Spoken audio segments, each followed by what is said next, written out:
예, 오늘 본문 우리 히브리서 11장 우리 17절부터 우리 19절 말씀을 중심으로 다시 살릴 수 있다는 그 믿음에 대해서 우리 함께 도전받기를 소원합니다. 우리가 신앙생활을 하면서 때로는 참기 힘든 그런 과정들이 있는데요. 영적 생활의 3단계에 대해서 아담 기용은 이렇게 설명을 합니다. 첫 번째 단계가 다른 사람에 대해서 참는 것이 되게 힘들다는 것이죠.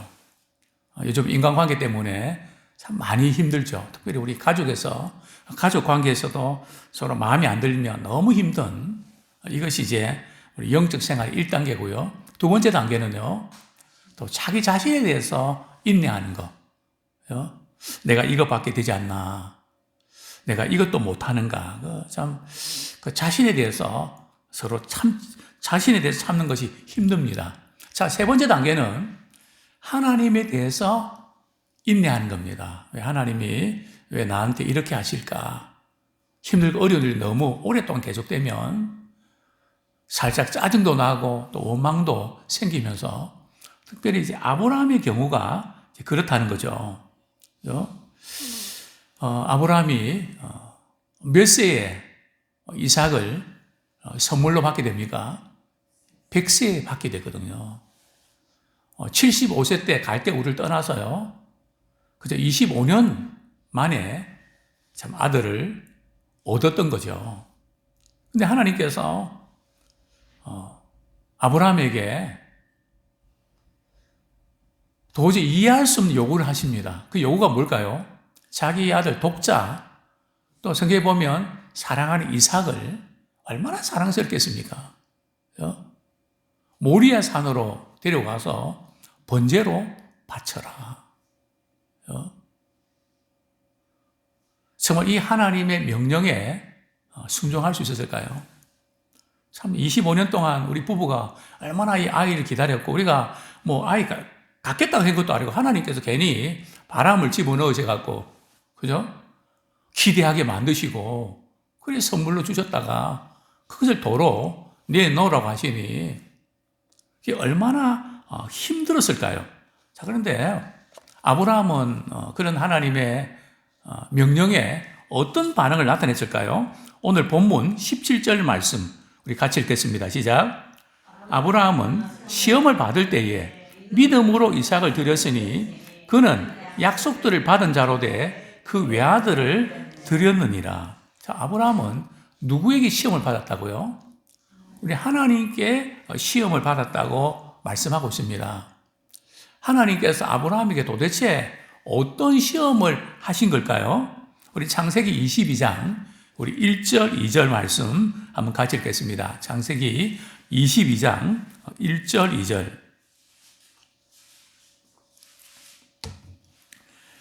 같이 읽겠습니다. 시작. 그 일 후에 하나님이 아브라함을 시험하시려고 그를 부르시되 아브라함아 하시니 그가 이르되 내가 여기 있나이다. 여호와께서 이르시되 내 아들 내 사랑하는 독자 이삭을 데리고 모리아 땅으로 가서 내가 내게 일러준 한 산 거기서 그를 번제로 드리라. 지금 이때의 지금 이삭의 나이는 몇 살쯤 됐을까요? 이삭이 죽었을 때 또 이렇게 여러 가지 이렇게 나이를 계산해 보면 또 아브라함의 나이를 계산해 보면 이때 이삭이 한 30살 정도 전후가 됐다고 추정을 합니다. 그러니까 뭐 지금 갓난아이 때가 아니고요. 그러니까 30년 동안 아브라함과 이삭과 사라가 말이죠. 그 늦둥이 이렇게 아들, 그것도 늦둥이도 말이죠. 손자 같은 아들과 얼마나 행복하게 지냈을까요? 그러면서 하나님께서 이렇게 말씀하시죠. 내 사랑하는 독자. 아마 아브라함과 사라에게서 이삭의 존재는 마치 전부인 것처럼 너무 사랑스럽고 아마 생각하는 것, 또 생활 패턴이 아마 이렇게 이삭에게 집중할 수밖에 없을 만큼 그런 시간을 보냈을 겁니다. 근데 하나님께서 아브라함을 시험하시는데요. 모리아 땅으로 가서 내가 내게 지시하는 그 곳에서 번제로 드리라. 자, 하나님께서 이렇게 말씀하셨죠. 자, 첫 번째로 제가 다루고 싶은 부분들은 말이죠. 하나님이 아브라함을 시험하시는 의도가 뭘까? 하나님 분명히 시험하셨다고 그랬는데요. 아브라함이 하나님을 얼마나 사랑하는가, 그거 하나님께 몰라서 알아보려고 시험하셨을까요? 우리 하나님이 우리를 시험하실 때 우리에 대해서 몰라서 말이죠, 시험하시는 걸까요? 그럴 리가요. 우리 하나님 우리를 몰라서 시험하시는 게 아닙니다. 하나님께 우리를 시험하시는 것은 말이죠, 우리가 그 시험을 통해서 때로는 갈등하고 좌절하고 또 인내하면서 우리의 믿음을 업그레이드 시키기를 원하시는 겁니다. 정금 같은 믿음의 단계로 만들어 가시는 것이죠. 그래서 우리는 시험을 통해서 영적으로 새로운 세계가 열리기 원합니다. 어떤 분들은 하나님이 그런 목적으로 시험하시는데도 그만 시험에 들어버리는, 그래서 뒷걸음질하는 그런 우리가 아니라 우리는 시험을 통해서 한 단계 한 단계 이렇게 나아가는, 그래서 시험을 잘 통과하는 우리가 되기 원합니다. 자, 이제 하나님께서 아브라함에게 말이죠, 독자 이삭을 번제 제물로 드리라고 하셨을 때 아브라함에게서 가장 힘들었던 부분이 뭔가 하면, 하나님께서 분명히 말씀하셨거든요. 내 아들 이삭을 통해서 장차 후손이 많아지고 큰 민족을 이루겠다고 말씀하셨거든요. 분명히 약속의 자손인데 어떻게 이럴 수가 있습니까?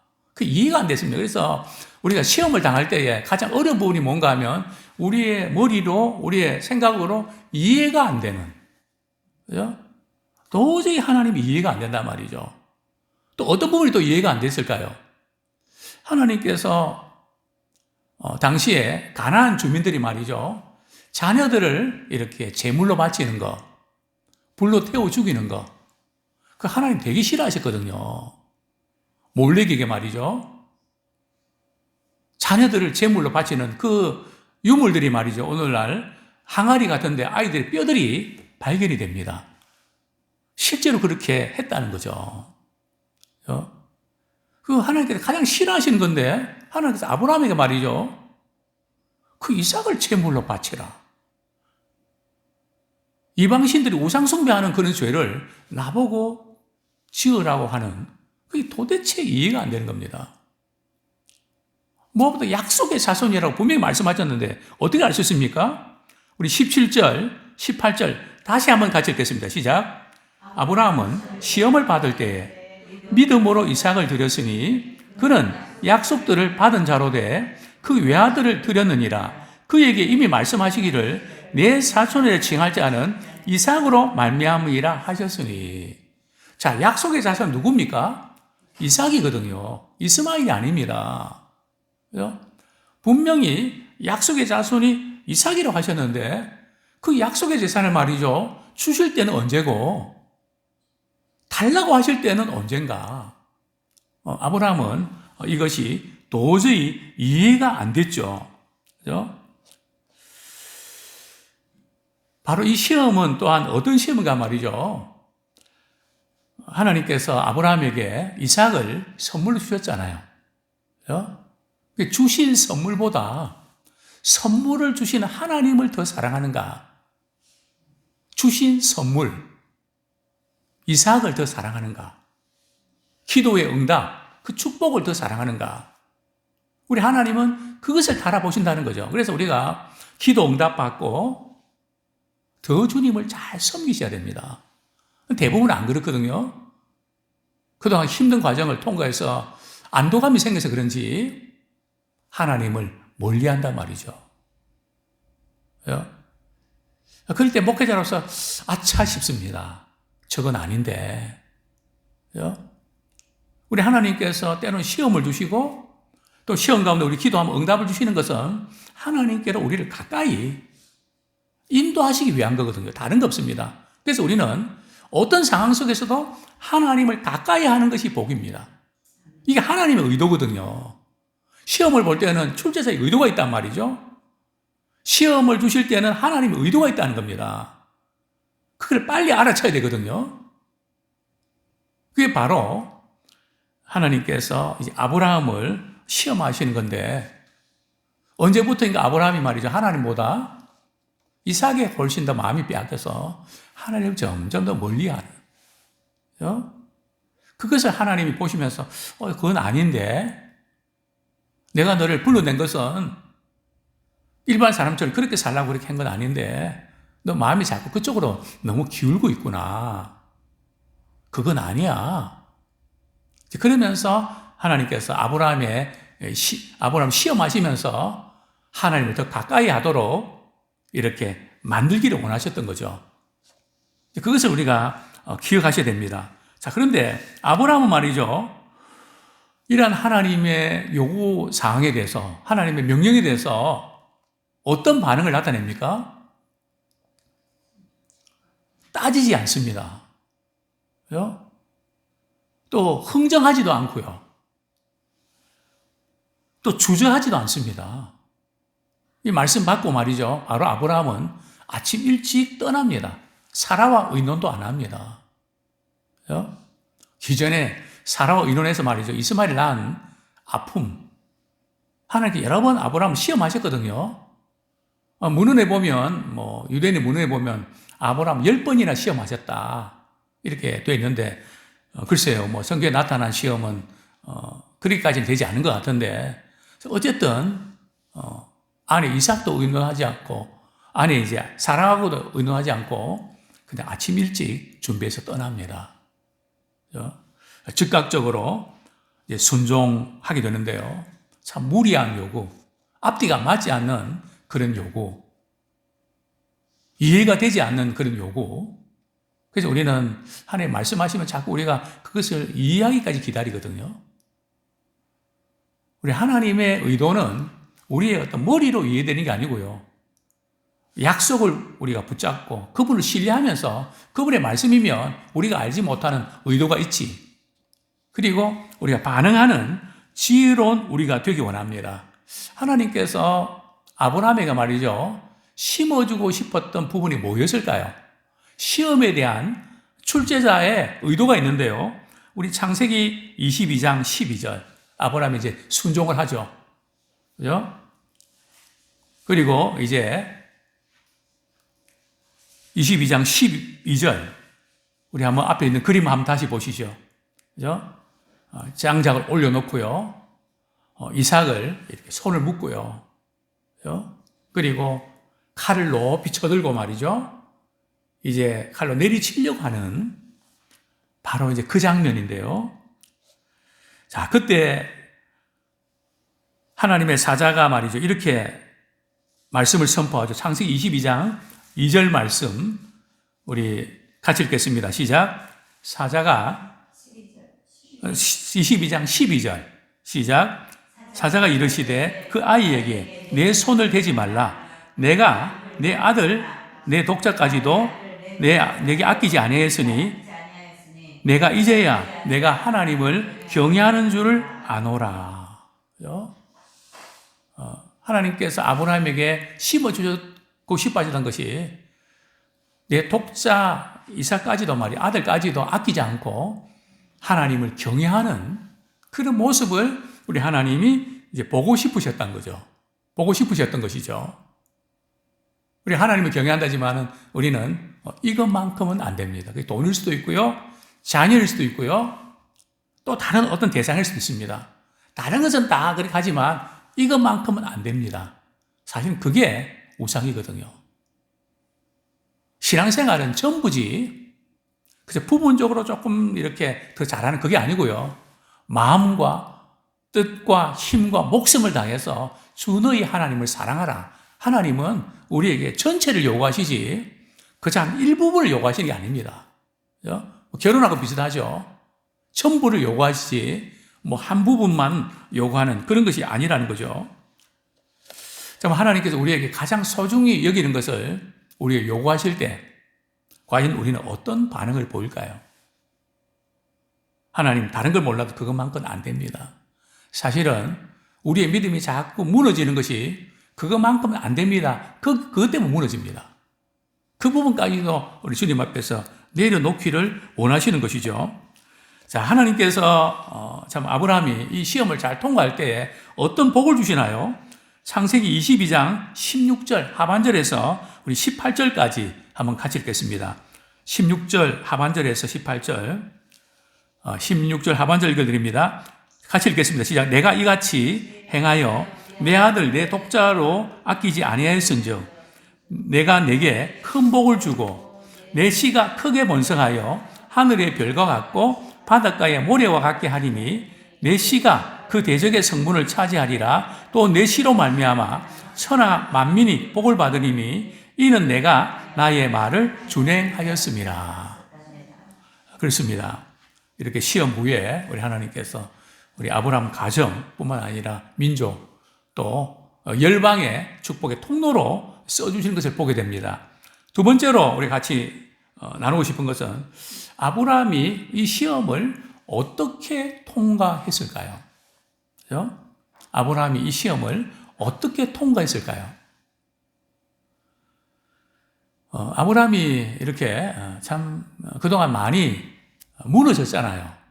실패도 많이 했잖아요. 그런데 이 어려운 이 시험을 잘 통과할 수 있던 노하우는 말이죠. 갑작스럽게 어려운 문제를 말이죠. 찍었는데 푸는 거 아닙니다. 절대 믿음은 말이죠. 찍는 게 아니에요. 재수가 좋아서 말이죠. 뭐 그냥 이렇게 인정받는 그게 아니고요. 쭉 믿음은 진행되는 과정입니다. 그래서 우리의 모든 삶을 통해서 하나님은 지금까지 다듬어 오셨습니다. 만들어 오셨습니다. 그래서 아브라함 같은 경우도 이전에 작은 시험들을 통과한 결과입니다. 그죠? 시험이 올 때마다 실패도 했지만 그 시험을 통해서 아브라함은 하나하나 말이죠. 하나님의 약속대로 되는구나. 그걸 깨달은 겁니다. 그리고 하나님을 신뢰하게 된 것이죠.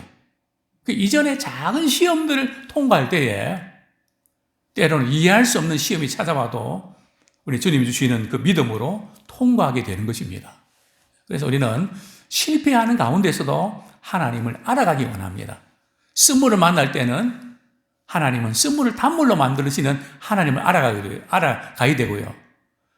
또 우리가 생활이 여러 가지 어렵고 이럴 때는 우리 하나님이 공급해 주시는 그 하나님을 경험해야 되고요.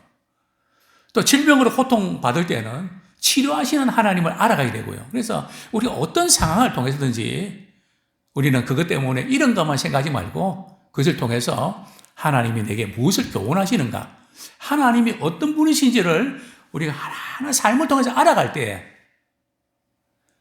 그 가운데서 우리가 여러 가지 시험들을 통과할 수 있는 믿음이 생기는 것입니다. 또 하나님께서 그 믿음을 주시는 것이죠. 자, 두 번째로 아브라함이 말이죠. 이렇게 이 시험을 통과했는데 도대체 아브라함은 어떻게 이 시험을 통과할 수 있었을까요?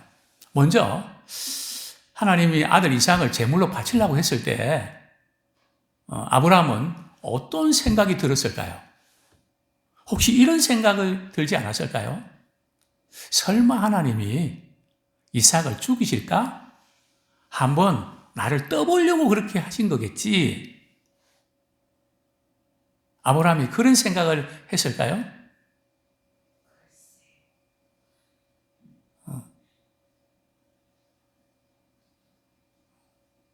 충분히 그런 생각할 수 있죠. 아브라함이 그러나 성경 말씀 보면 아브라함은 그렇게 생각하지 않았습니다. 설마 그렇게 하나님께서 죽이실까? 또 아브라함이 말이죠. 참 이삭을 이렇게 죽이려고 이렇게 할 때 그 모습을 보고 말이죠. 그 도중에 내가 알겠다. 내 믿음 알겠다. 그렇게 인정해 주신 걸까요? 사실 아브라함 말이죠. 정말 이 이삭을 죽이려고 했습니다. 아브라함에게 있어서 말이죠. 칼을 들었을 때 아브라함에게서는 이삭은 죽은 목숨입니다. 그죠? 자, 그 말씀이 그러나 하나님께서 이제 중단하게 하시고요. 이렇게 말씀하시죠. 19절 말씀 읽겠습니다. 시작. 그가 하나님이 능히 이삭을 죽은 자 가운데서 달리 살리실 줄로 생각한지라. 비유컨대 그를 죽은 자 가운데서 도로 받은 것이니라. 자, 아브라함은 어떤 생각으로 이삭을 죽이려고 했다고요? 우리 하나님께서 분명히 이삭을 죽이면 이삭을 살려주실 거다. 그 믿음이 있었다는 거죠. 그죠? 이제는 끝났다. 아이고, 만사가 귀찮다. 다 필요 없다. 이런 게 아니고요. 분명히 내가 이삭을 제물로 잡으면 하나님이 살려주시다. 왜냐하면 약속이 그렇거든요. 이삭을 통해서 약속의 후손을 주시겠다고 하셨는데, 그러면 이삭이 살아야 됩니까? 죽어서 끝나야 됩니까? 당연히 살아야 되죠. 그만큼 아브라함은 하나님의 약속을 신뢰했습니다. 또 약속을 주신 그 하나님을 신뢰했다는 거죠. 정말 아브라함은 결과가 어떻게 될지를 알아서가 아니라 말이죠. 하나님께서 그 결과를 주관하시는 것을 알기 때문에 이삭을 정말 죽이려까지 했다는 거죠. 그 중심 보시고 아브라함아 이제 내가 나를 경외하는 줄 알겠다. 전적으로 우리 하나님을 경외하는 그 믿음이 통과되는 그 순간이었죠. 그렇습니다. 아브라함은 이런 믿음을 갖게 된 것이 과거의 경험으로부터 말이죠. 하나님께서 깨닫게 해주시는 것들을 통해서 이렇게 여기까지 올 수 있음을 보게 됩니다. 특별히 아브라함은 말이죠. 하나님이 죽은 자를 살리신다 하는 이 믿음이 어디서부터 비롯됐을까요? 우리는 사건을 통해서 말이죠. 우리 하나님이 어떤 분인지를 늘 우리 마음속에 새겨두셔야 됩니다. 그게 믿음의 개념이 쌓여야 되거든요. 어떤 사건입니까? 바로 아브라함과 사라는 아이를 낳을 수 없는 상황이었잖아요. 죽은 자와 방문했잖아요. 그런데 하나님께서 도저히 죽은 태와 같은데 하나님이 생명을 주셨잖아요. 그러니까 죽은 자 가운데서 하나님께서 생명을 주셨단 말이죠. 그러니까 우리 아브라함은 말이죠. 부활에 대한 신앙 가졌습니다. 그죠? 그래, 우리 어떤 상황 속에서도 끝났다 포기하지 않고요. 하나님이 살아계시기 때문에 그분의 때에 유익하게 그분이 인도하신다는 약속을 굳게 믿고 우리에게 주신 시험들을 잘 통과하는 믿음의 사람 되기를 축원합니다.